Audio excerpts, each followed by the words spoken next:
Hey everyone, I'm trying a new camera setup today, so hopefully this works. Just trying to change things up, see what I like, what I don't like. I know my background's still pretty bland, not a whole lot going on here. It's fine though, I'll work on it. But getting into it, I'm sure it comes to no surprise that I am a geek. Shocker. Wow, a guy on YouTube who says that he's a geek, whoa. I mean, I grew up with things like Teen Titans, the Teenage Mutant Ninja Turtles, Street Sharks. Remember Street Sharks? Power Rangers, which I'm totally over, by the way. Maybe. And most importantly, Transformers. I feel like my clothes are a little too dark for me to be talking about Give me 1 second. Okay, that's a little better. All right, where was I? Oh yeah, Transformers. I mean, Transformers is something I've always been fascinated with ever since I was a little kid. Just the idea of these giant robots that also turned into cars, with my cute little brain, it blew my mind. I mean, when it came to relating with my older brothers, it was things more like Street Sharks or Power Rangers, but Transformers was actually one of the things that my twin brother and I were able to talk to our dad about. My dad's always been a huge car guy. He used to race cars when he was younger, and my brother and I were into geeky stuff, and we always have been since we were little, so the middle ground was Transformers. I mean, since then and even up until today, my dad is still obsessed with just the way Optimus says his name. I am Optimus Prime. So it's always been something that I've kept near and dear to my heart, and I will always continue to do so. Before we get into the heavy conversations, I want to take a moment to talk about today's sponsor. I'm just kidding, I don't have a sponsor. We're not big enough to have sponsors because we're just a little channel. You can change that though. But really, let's get into it. I mean, ever since the 80s. Yeah, that's right. We're going back to the 80s, baby. Transformers has been a gigantic phenomenon. It's been in movies, video games, comic books, you name it. It's been ever since the success of two particular animated series, both Transformers Animated in 2007 and Transformers Prime in 2010, different versions of Transformers have been hitting television left and right, regardless of the quality. Yes, they're mainly directed for kids, but it gets to a point where it's been so overdone. They've been doing the same thing over and over and over again, all with the idea to get Transformers to younger and younger audiences, but somehow Transformers becomes even more animated, if that's even possible. I mean, they go from looking like robots to just looking like cartoon. I don't know how to explain it. Transformers just gets more and more simple. I just don't know how much more they can do it at this point.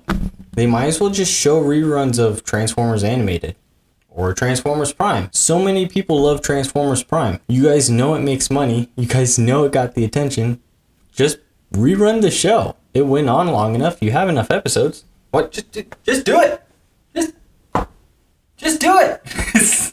But let me talk about what we're all really here for. What arguably made Transformers the way that it is. Michael Bay. It's July of 2007 and the first Transformers releases. Directed by Michael Bay, starring Shia LaBeouf and Peter Cullen reprising his role of his longtime performance of Optimus Prime. When this movie came out, I wasn't even in the first grade yet. It was the summer in between kindergarten and the first grade. When I was little, all summers that we spent with our dad. And our dad wanted to take us to Transformers. He knew it was something we loved. He knew it was something we were able to talk about. And the idea that there was a movie that not only we could enjoy, but he could even enjoy, it was just an experience to be had. So we had to go see Transformers. We left this movie being astounded. Yes, I was just a little kid, and yes, I didn't understand what movies were, but does that matter? This movie is amazing. This is something that people still talk about to this day. It had controversies left and right because people were complaining that Optimus Prime didn't look like Optimus Prime. And then the movie came out and people just shut up. They saw Optimus, they saw Transformers at their fullest potential, what they could truly be, BumbleBee at his most beautiful glory. Even though I was a little kid, this movie actually set a standard for what I wanted movies to be going forward. And I'm actually serious about that. So let's talk about it. So in the first movie, it's from the perspective of Sam Archibald Witwicky. Yes, I know everyone has seen this movie, and yes, I know they've been out forever, but I want to talk about this movie. The only reason Sam is a part of this movie is because his great granddaddy had glasses that carry a roadmap to to what all of the Transformers, Energon life forms, Autobots, Decepticons, whatever you want to call them, they're all after the Allspark. The point of the Allspark is that it's an ancient item from Cybertron that is able to design, create, and reconform technology into Energon life. That's probably a little overcomplicated way to explain it, but you've seen the movie. We all pretty much know what it's about at this point. This movie introduces all of the traditional Autobots such as Optimus Prime, Bumblebee, Ratchet, Ironhide, Jazz, and some of the big bads, mostly including Megatron, Starscream, this version of Devastator, Barricade. But long story short, Autobots go on a long journey. They eventually find the Allspark through Sector 7. Megatron wakes up. Big fight ensues. Sam saves the day. Megatron dies, all leading to the most iconic end credit scene. As much as I want to be able to play that properly with the music, I don't want there to be any copyright stuff. So you're just going to have to take it as it is. Sorry. The movie is a major success. Paramount wants more. The people want more. So the people got more. And it's bigger, badder, and just one hell of a ride. May I add, this second movie is actually my favorite of all of the Transformers movies. Not that you asked, but I wanted to tell you that anyway. So this movie introduces an even bigger bad guy, Megatronus Prime, aka the Fallen. And yes, you heard that right. He is a Prime, or in this movie, he was a Prime. Michael Bay did actually take a gigantic creative liberty in terms of the number of primes and what the primes were, so on and so forth, because in his universe there's a lot of primes, whilst in the original lore there's only about 13 of them. That still sounds like a lot, but compared to what Michael Bay had going on, it's not that many. In this movie there's actually two really big objectives for all of the characters. One big objective for the Fallen and one big objective for Sam and the Autobots. So the Decepticons are in search for what is referred to as the Star Harvester, and in Michael Bay's telling of the story, the Star Harvesters are actually these large machines that were built to destroy sun and eliminating any life on orbiting planets around that sun and or stars. This particular Star Harvester that the Fallen is after has been built under the pyramids of Giza by the people to hide it away from anyone who might be looking for it, including Decepticons. First alien encounter that everyone's been talking about is actually the Primes that originally landed on Earth and are hiding what Sam and the Autobots are looking for, the Matrix of Leadership. Why are they looking for the Matrix, you ask? Two reasons. One, the Matrix of Leadership is designed to power the Star Harvester, and two, the Matrix of Leadership is actually designed to create a Prime, or in this case, and spoiler alerts if you haven't seen this movie that's like a gajillion years old at this point, Optimus Prime dies in a really big epic battle in the beginning of the movie with Megatron, Blackout, and some other Decepticons. So they find out that the Matrix can also be used to revive Optimus Prime. So that's their objective, because the only one who's going to be able to kick the Fallen's ass is Optimus, the big OP. So as we've made a few friends with an old crippled Decepticon, a little teeny tiny Decepticon that's after Sam's girlfriend, and a couple other friendly faces such as Skids and Mudflap, Sam finally has his epic moment, dies for like 2 seconds, comes back to life, and he gets the chance to revive Optimus Prime. Which leads us to this beautiful scene of Jetfire sacrificing himself to make Optimus Prime all Omega level.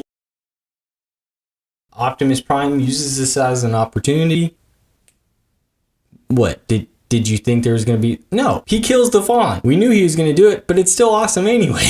Optimus Prime tears the Fallen a new one, and we're off to another great victory. But unfortunately this time around, even though Megatron came back, he gets to live this time. He escapes, which gives us a third movie. So Michael Bay does it again, gives us another Transformers movie, but this time something's starting to feel a little different. Where's Bumblebee in the beginning of the movie? Who's this girl? What about Michaela? What about Megan? So Megatron's back at it again, looking all dark and grim this time, and he's actually a truck. He's not some crazy spaceship. He's not some crazy flying tank. He's just a beat up truck this time around, with pets apparently. So this time around, Megatron has this big plan to bring Cybertron to Earth in hopes to reconfigure Earth to make Earth a combination of Earth and Cybertron to rebuild and make it their official home. Obviously, so Megatron can roll blah blah blah blah blah. Optimus takes a trip out into the moon to venture an ancient crash site, and upon further investigation, he finds his old mentor, Sentinel Prime. Brings him back home. Sentinel Prime wakes up. Sentinel Prime, played by Leonard Nimoy. Sam's girlfriend in this movie has some crazy evil boss that's working with the Transformers. Wheeljack, for some reason, looks weird in this movie. Damn. Sentinel in this movie's bad. Damn. And Ironhide dies. Damn! Ironhide? You motherfucker! The biggest fight in the series ensues, and things get heavy, like really quick. And then enters Shockwave. Despite what some people might say, this is actually one of my favorite versions of Shockwave. But it doesn't last long, because after he's destroyed a couple buildings and he's given some of the human characters a kind of a badass moment, Optimus Prime saves the day once again, swoops in, blows him to oblivion. Wait, that came out wrong. Optimus Prime finally comes face to face with Sentinel Prime. And you know what? It gets nasty. Optimus even loses an arm. It's rough, but Optimus has to do what's right. He destroys the pillars, he kills Sentinel with a little help from Megatron, surprisingly enough. But Megatron was doing it so that he could have his big moment. Even though Optimus Prime loses an arm, he takes this as an opportunity to just show how big his balls are. He kills off Megatron too, because he's Optimus Prime. I am Optimus Prime. Then we have another twist. So I actually don't want to say too much about the next two movies with Mark Wahlberg because first off, I don't think that they're the best representation of the Michael Bay movies. While yes, there were some great ideas here and there, but these two movies kind of just go overboard a little bit. While there are some good ideas such as Optimus getting a new look after a few movies to coordinate with what happens in his final movie, and I could see where he was going with the Transformium, Decepticon things, and then obviously switching up the really big bad being Lockdown in Age of Extinction. There's a lot of good ideas. It's really just the execution and the fact that he chose Mark Wahlberg as the star. Regardless of the fact, it could not prepare me any more for what was going to happen next. Paramount ended up getting some rights moved around and Transformers ended up going into the air a little bit, and the direction of which Transformers was going to go was kind of at a stopping point. For a long time they had discussed the idea of doing a BumbleBee movie because he's the most beloved of the franchise and has the biggest following. The version of that movie that we ended up getting is, well, while I love Haley Steinfeld, I just could not do this movie. I have ranted to people about this movie so many times and I have a lot to say about it, but I really don't want to sit here and dog on this movie as much as I can. I do really want to point out some things, like I don't really like the idea that they made this movie as family friendly as they did. I think one of the reasons why Transformers was doing so well is because it was more aimed towards the people who loved Transformers. These movies weren't rated R, they were all PG-13 and families still could go see these movies and enjoy it. But it's the idea of changing Bumblebee and turning the movie into an even more family-friendly movie. It just makes it stand out from the other movies and not in the good way. The best way I could describe this movie is a 2000s Disney movie. I mean, even more descriptively, I would say that this movie is like Pete's Dragon, but instead of the dragon, it's Bumblebee. You know, the same trope that they've done time and time again. The most notable part about this movie, and it's the part that people still talk about to this very day, is the intro to the movie. An amazing on Cybertron with all of the Transformers in their more retro look. I mean, it was a conversation for a while, but even now people are still trying to figure out, because it's still not super clear about whether or not Bumblebee and the next movie that we're going to discuss has anything to do with Michael Bay's movies. Some people say it's a reboot, some people say it's part of the same timeline, but they're retconning the origin of the Autobots on Earth. There's been all kinds of speculations. We're just not entirely sure what's right. And unfortunately, there's no concrete explanation out there as to what's really going on. Regardless if it's retconned or rebooted, my biggest issue is Bumblebee himself. I mean, they went back and made all of the other Autobots and characters look like their retro selves, but somehow Bumblebee still looks like Michael Bay's version of Bumblebee, but just cuter, I guess.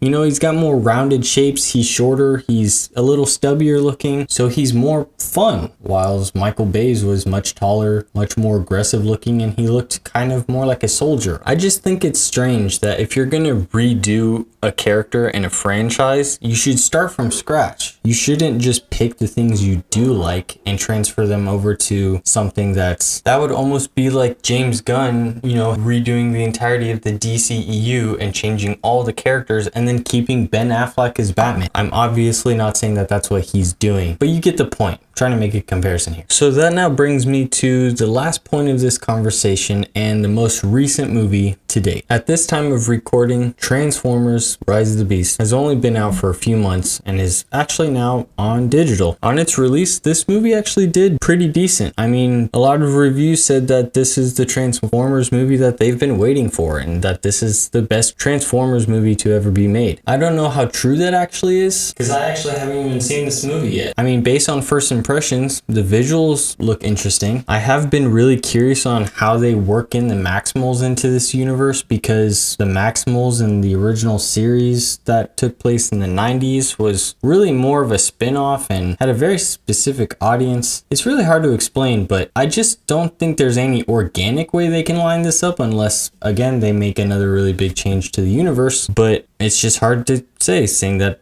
I haven't seen the... You know what? Why don't I change that? Yeah, it's the middle of the night, but let's watch it. I'll be back in, 2 hours? I'll be right back. Code. Dino.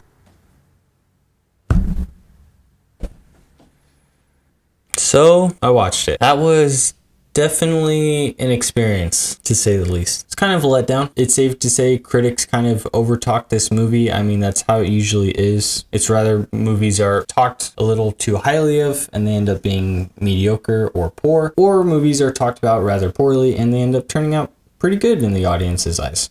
It's always a mixed bag. There's no concrete way to say for sure, but in my opinions, and it's just my opinions, I didn't think it was all that great. I'm sorry. The movie honestly felt really cheap. They were really aiming at a movie that was aimed to service the fans, which I don't think landed all that well. The movie in all wasn't all that interesting, but that's mainly in regards to the human characters of the movie, which I'll get into in a little bit. The Autobots, including Optimus Prime, were obviously not a huge focus of this movie, which is reasonable considering the characters that they were trying to introduce. But still, if you're going to have as many Autobots compared to Maximals in this movie, you'd still want them to have some kind of interesting characteristics to carry us through the movie, especially since they are 3/4 of the movie. Wheeljack looks weird again, and he even has an accent this time. Not that that's a problem, obviously, especially seeing that, like most of the Autobots, he looked like Wheeljack in BumbleBee, and BumbleBee was the only one who looked different. But now that Wheeljack is on Earth, he looks I don't get it. Even RC still looks somewhat like herself from BumbleBee. And Optimus Prime's always been one of my favorite characters in Transformers. I hated him in this movie. He didn't act at all like Optimus Prime. He was just grumpy and pouty throughout most of it. And he looks weird. I'm gonna say it. He looks really weird. He has no dimension. Looking at him from the side, he's flat. He has no jawline. He goes straight from face to neck, and it just looks strange. He wears his mask like twice in the movie, and the person that acts most like Optimus Prime is Optimus Primal. I feel like I need Mr. Gigi's I'm not a movie critic thing. The bad guys were all recycled. I'm not even going to sit here and try to remember all their names because, again, not interesting. The orange guy just kind of looked like a combination of Barricade and Bone Crusher from the first movie. The purple Terragon, whatever they're called. The purple one kind of just seems like a edgier version of the red Decepticon from the Bumblebee movie because she's like a car but she can fly, and again, I don't care. And Scourge, I've seen memes about him everywhere, and I've seen like this theory about him being the Optimus Prime from the previous movies, but that doesn't make any sense, especially based on timelines. I know people are arguing like a different universe type thing, but it's still, I don't know. I don't see where you guys are coming from. But the one meme I do see a lot is who he's like the birth child of in terms of like who he's recycled off of. And this I can agree with. People compare him to Lockdown from Age of Extinction. and Ultron from Avengers. I can get on board with that. His aesthetic and him being kind of like an all-resourced one-man army type deal from Lockdown definitely hits. And the idea that he kind of has the same personality and persona as Ultron, I can also very much agree with. Oh, and speaking of recycled Unicron, it feels really strange that Michael Bay tried to wrap up his series with Unicron, and may I add, a probably much more interesting version, even though it does differ from the original comics a little bit of Unicron. Michael Bay wanted to take a more end of the world / menacing approach with Unicron being Earth or being within the bounds of Earth. I was really excited and I wanted to see what he was going to do with it. But the fact that this movie just flat out did Unicron right after that, it just feels strange. And they didn't even do the full Unicron. He was kind of just a big orb with eyes. It's alright. Nothing interesting. And technically Unicron wasn't even in the movie. He was kind of just outside of the galaxy and he was talking through Scourge through telepathy? Like radio comms at this point has gone out the window because they're in two completely different parts of the universe. Alright, I did take some notes, not very good ones, throughout the movie because I was trying to pay attention as much as I could, especially with it being, oh geez. But I feel like the best way to talk about this movie is to really talk about it. So with that being said, I'm going to put up a big spoiler warning. Spoiler warning. Spoilers. If you have not seen the movie, if you want to see the movie, go watch it, come back. And if you, in case you forget, in case you forget to come back, just leave a like while you're at it. Just leave a like. No, it's fine. It's like, it's just leave it. But seriously, spoiler alert, I'm going to be talking about the movie. I'm going in detail, probably not super deep detail, but I'm talking about it enough to where there will be spoilers. So finally, I'm putting it up on screen one more time. And that's it. You got your warning. So let's get into it. So the beginning of the movie actually has a decent start. We get introduced to Noah, who used to be in the military, but he's kind of had a spotty record because pretty much everything that he's been trying to do up until this point has been to support his mother and his little brother who is ill. He doesn't have a solid job and neither does their mom, so he has to find ways to work. I think they do a pretty good job trying to describe the character and his situation without overdoing it. And yes, there is another intro to this movie that talks about Optimus Primal, but I feel like it really doesn't have that much impact on the entirety of the movie other than the fact that Scourge recognizes him later down the line. So the only reason Noah is a part of this movie in the first place is because he's having a hard time finding a job to support his brother. So he turns to a guy that's usually on his block that does stuff illegally to get a hold of money. And so they want to do a big job, steal a car, sell it, and he can use it for medical bills. But long story short, when he goes to steal the car, it ends up being Mirage there for no real reason. I mean, with Sam in the original movies, the whole reason why the Transformers found him was because he had the glasses from his grandfather who led them to the Allspark. La-di-da-di-da. But Mirage finding Noah, he's just there. He's literally just parked in the parking garage, just there. He gives no reason. He says that it's Noah's fault that he's there because whatever. Like, they give no reason why he's there, but why their paths cross to the point to where Noah is an important character. Anyways, so now Noah's involved. And then they try introducing another human character by the name of Elena. We're going to say her name's Elena. But she, and this is where the movie starts to lose me a little bit. Elena is not interesting. I'm sorry. They give her really poor writing. By the way, this has nothing to do with the actors. If I say that something's uninteresting, this is all writing and direction. It just has to be, that's it. That has to be it. So I'm not blaming the actors at all. But the character, Elena, she's not all that interesting. They try to give her this big wow moment in the beginning, like she's really smart, but it all feels really empty and pointless because why would her boss ask her as an intern for really important information and confirming the quality of artifacts? They try to give her a moment where she's like, whoa, I really discovered something here, but I didn't really care. And it even shows in the movie because her boss didn't really care after her big speech. And Elena also has no importance. Yeah, they write her as someone who is clever and who ends up helping the Autobots later down the line when they need someone who's a specialist in this kind of thing. But the only reason she is there is purely by coincidence. She decides to stay a little longer one night, study this artifact that looked really funky and had one of the Maximals logos on it, but it really could have ended up being any one of those scientists in the building. The only reason it was her is because she stayed just a little longer than most. I'm sorry if I'm talking really fast. I get kind of anxious when I keep having to pause to wait for cars to go by. Anyways, so the point is, she's not all that interesting. Like I was trying to describe before, Optimus Prime is introduced into the movie, and the entire time he's on screen, he's kind of just annoyed, and he is annoying. They try to reinforce this idea that he's upset and he kind of regrets bringing the Autobots to Earth and putting them in danger and keeping them away from home for so long. When Noah gets into the equation, Optimus, the entire time he's kind of just mean to Noah, and he keeps, oh, why are you here? You shouldn't be here. You're useless, blah, blah, blah, blah, blah.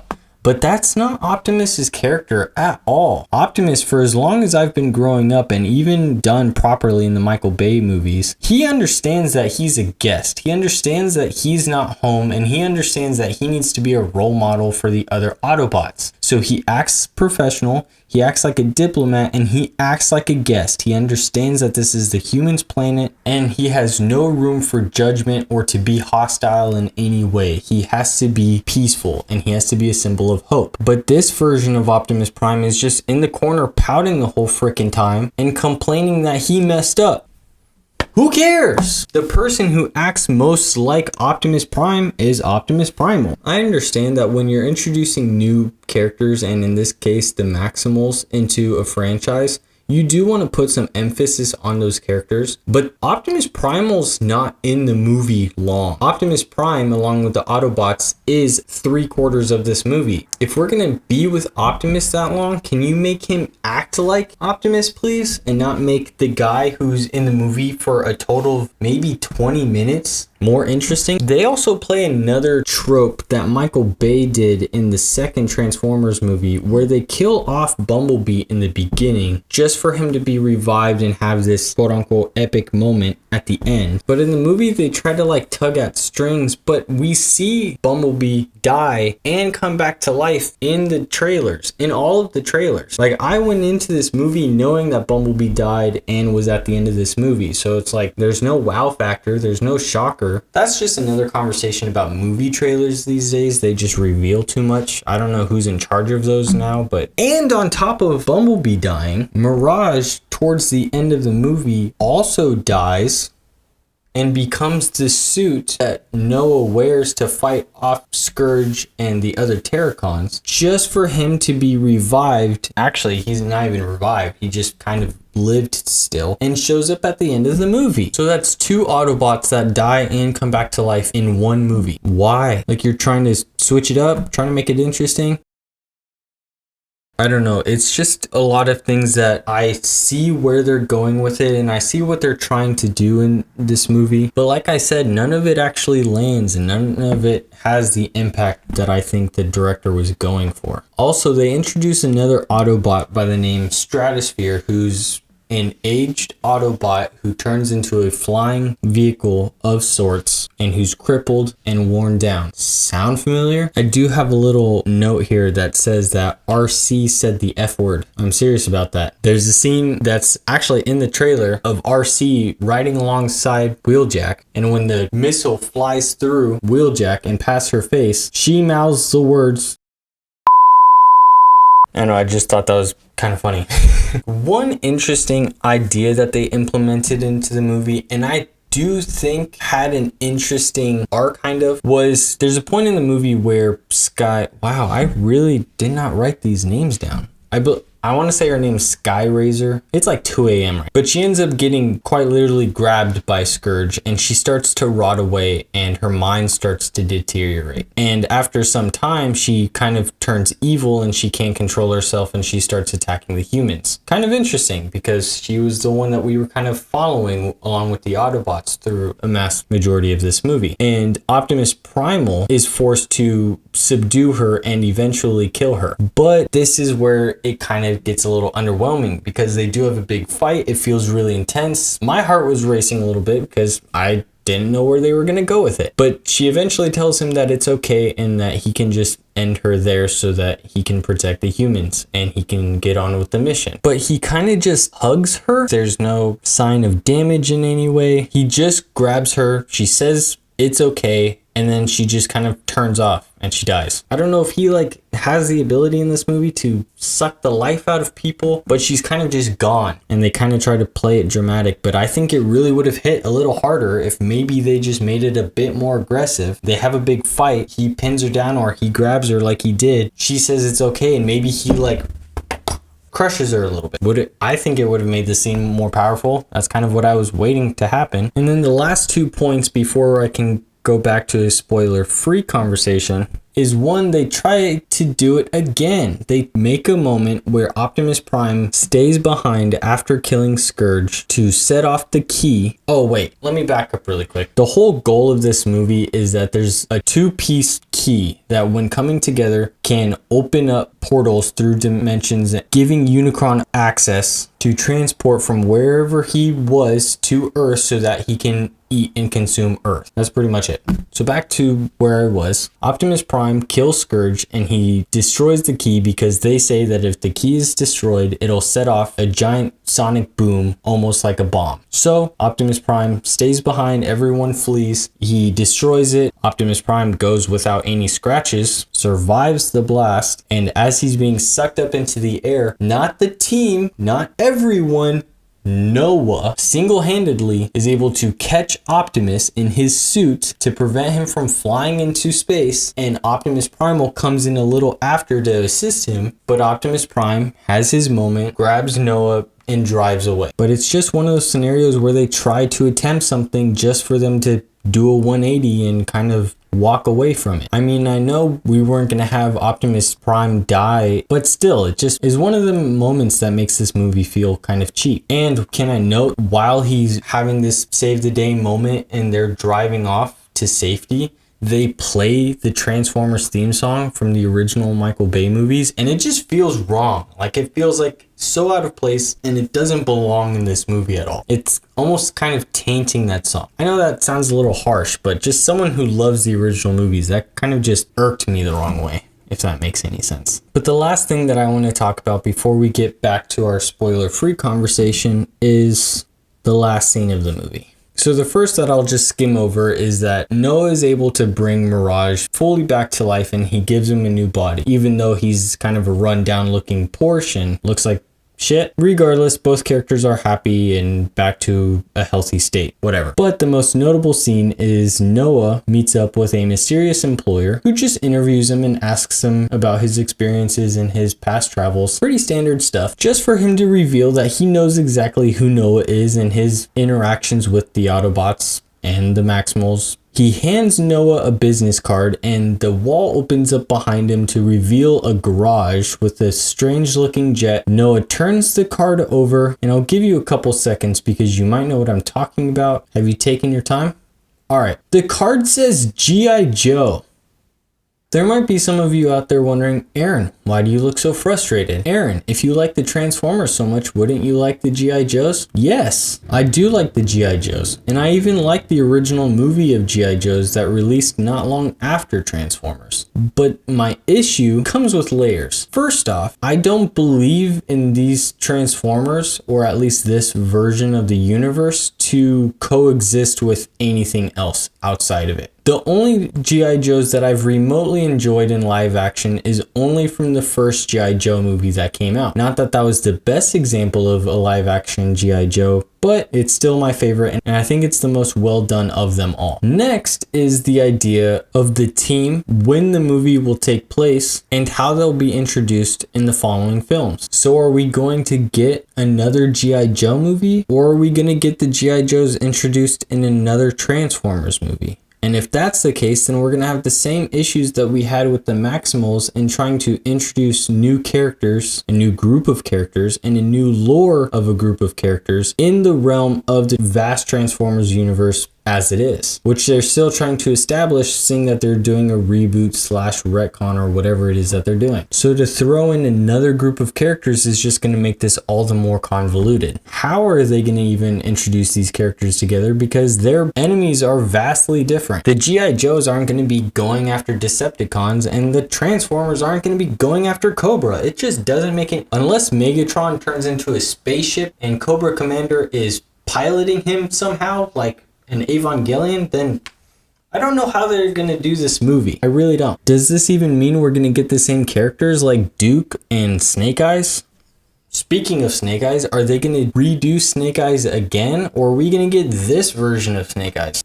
Can you tell I'm not excited about this version of Snake Eyes? Again, this is just my opinion. I'm not a film critic in any way. I have a passion for these films and how they're interpreted, because this is something I grew up with. And regardless what people think, with the first 3 movies, I think Michael Bay was hitting a home run, and at least he had a good balance between creative liberty and sticking to the source material. I think he was doing a phenomenal job, and I was even willing to sit through maybe another movie or 2 just to see what he did with Unicron, because I don't see him going past that point. He probably would have wrapped up the series anyway. Second of all, I do love G.I. Joe, and I also just explained as to how I feel about the G.I. Joe in the franchise. But all of these big movie studios are trying to cash in on the whole Marvel expanded universe thing, where they're just trying to do crossovers and they're trying to cash in on coexisting universes, and I'm kind of just done with that. Aaron, take a breather. I'm excited for the DCU and James Gunn restructuring it, because even though I love Zack Snyder and he's my hero, the fact that he left and everything started to get jumbled up anyways, it was good to just press the reset button. Marvel's just gone off the rails. Universal Studios is trying to do a similar thing with the monsters and kaijus with Godzilla and King Kong, which I'm not entirely sure how much of that I'll be able to sit through, because the last Godzilla movie I really enjoyed was the 2014. But we're talking about Transformers. I don't want an expanded universe. I want Transformers honed in, and I want people to be paying attention to the source material and making true fans and new fans love these movies. And I feel like they're just not trying hard enough. And I don't think G.I. Joe being thrown into the mix is going to help. Maybe if they just did another G.I. Joe reboot or something that was kind of similar or along the lines of the Transformer ones, and then somewhere along the lines cross them over, fine. But I don't think introducing them through the Transformers is the way to go. I think people are going to lose interest, or it's just going to be too complicated that they're not going to have any interest in going in and getting themselves confused. All right, so now that we're at the end of the spoiler talk, a couple things that I would just like to point out, and it's something that's actually been talked about long enough before by other people, but there are some attention to detail kind of things that I think this movie and Bumblebee kind of missed the mark on. Actually, now that I think of it, it might just be one thing, but it's weight. And what do I mean by that? So Transformers are supposed to be big. They're supposed to be larger than life. There's supposed to be a huge contrast between their lifestyles and their physiology compared to humans and the way that humans live. So if they're going to be put in a movie, and if they're going to be put side by side next to people, they have to feel like they're big, and they have to feel like that they're larger than life. The Corridor crew actually did a great job explaining this with Pacific Rim and why the second movie did so poorly, because Guillermo del Toro was able to make the Jaegers feel like that they were gigantic and they were as tall as skyscrapers, and the way that they moved was really slow but impactful, and camera angles always emphasized how big they were, and when they stomped on the ground the world shook around them, that kind of deal. And then in the second movie, all of the camera angles were close to eye level with the robots. The robots, Jaegers, I don't know why I'm calling them robots. The Jaegers moved really quick and more human-like, and it kind of takes you out of the experience, and it kind of pulls away from any form of realism that could have been there. And that same thing applies to Transformers. Whenever Optimus Prime or Megatron entered a scene, their big and aggressive transformations always made it feel like that they were big and threatening, most notably with Optimus Prime. And whenever he would enter a battle scene, even if he was moving at high speeds, they would want to make sure that they're taking their time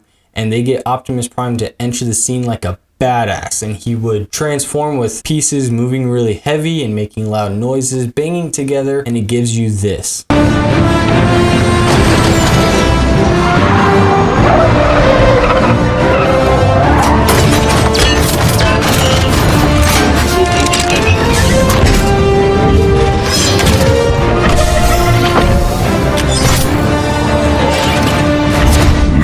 And along with that, the camera is always aimed up at Optimus, especially from the perspective of Sam. And if he's running, he appears to be moving slow and his stomps have big impact. And it makes Optimus appear to be large. In this movie, along with Bumblebee, the Transformers move relatively normal. RC, even though she's supposed to be lightweight and quick, she still moves way too fast. Optimus Prime has a few moments here and there, and he still doesn't really have a heavy presence. In the original Michael Bay movies, the only Autobots and Decepticons that can move at really fast speeds were rather Autobots like Sideways and the RC twins, who rolled around on wheels instead of running and having big heavy strides, or they were a Decepticon and they were running on all fours and or flying to compensate for how large they were and the thousands of pounds that they weighed. In this movie, RC just kind of jumps around doing acrobats, and they're trying to make her look elegant and swift, but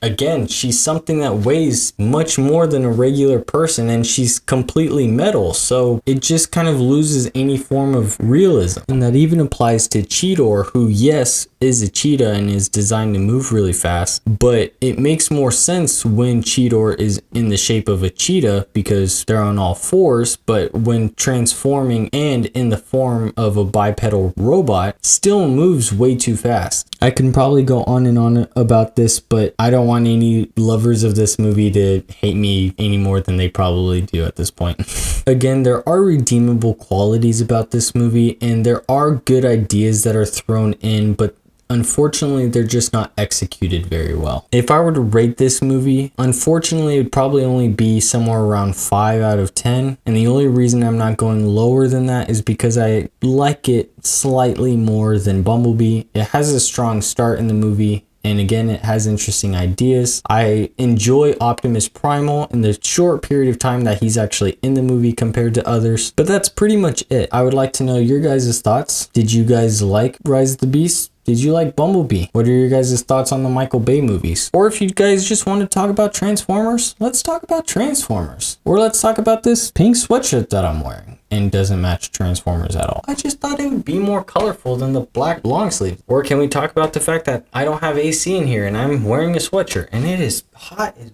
balls. It's turning 3 a.m. right now and it's time for me to end this video. So please, if you would like to, like, comment, and subscribe. It's gonna help a lot. I want to keep this channel going, and you guys are the way to do that. With that being said, I hope you have an amazing rest of your day. And to all my 2-legged, 4-legged, and even 6-legged friends, yes, I know you're out there. I love you all, and I will see you in the next video. Peace. Wait a minute.